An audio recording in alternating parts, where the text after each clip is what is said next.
Hey, what's happening, Barnaby here? An amazing art prize story. And it happens at the corner of College and Cherry, right across from the castle. I think you know what I'm talking about. I was driving down the street just the other day.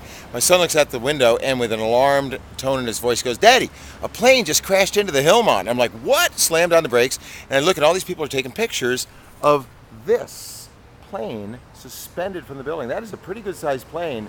And here's the dude that built it and suspended it. Joe, what's happening, man? Just hanging out with my plane. Yeah, now what's the thought behind the plane? The inspiration was to try and capture children's imagination. Kids live and create their environment, and I think that's lost on most adults. And I was trying to find a way of taking that idea and blowing it up into a scale that an adult could grab a hold of. I thought an airplane is perfect. You can fly across your couch as a mountain range. What's a good way of creating a larger airplane? I copied the plans of a balsa model and made it as big as I could make it. That's a pretty good looking plane there, man. And it almost flew last night. I'm talking about the night that big storm hit, the last day of summer, the first day of fall, 72-mile-an-hour winds. You were on top of the Hillmont when the storm came in. Your plane kind of hanging out down below. What were you thinking? We saw the lightning coming in from the west, and we all got off the roof. We had it secured well enough and came down and waited for the weather to hit. And the wind right here in this corner just got out of control. My brother and I were holding onto this rope, doing our best to keep the plane from bashing into the building.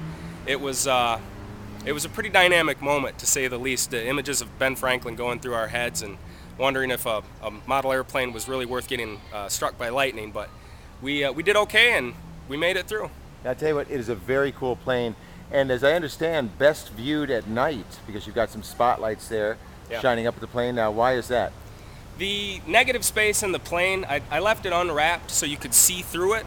It's a real basic tenet of art. And when the lights shine through that, the shadows that it casts on both the main walls adds just a really dynamic effect to it. Alrighty, and the title of the piece is? Any Child Can Fly. It is so cool. Again, at the corner of College and Cherry, hanging off the big condo building called the Hillmont. Again, best viewed at night. But you know, it's always interesting to see the artist who creates and hear the story behind the piece. So come on down and appreciate it. Vote for it if you will. Art prize just underway, and may the best man or woman win.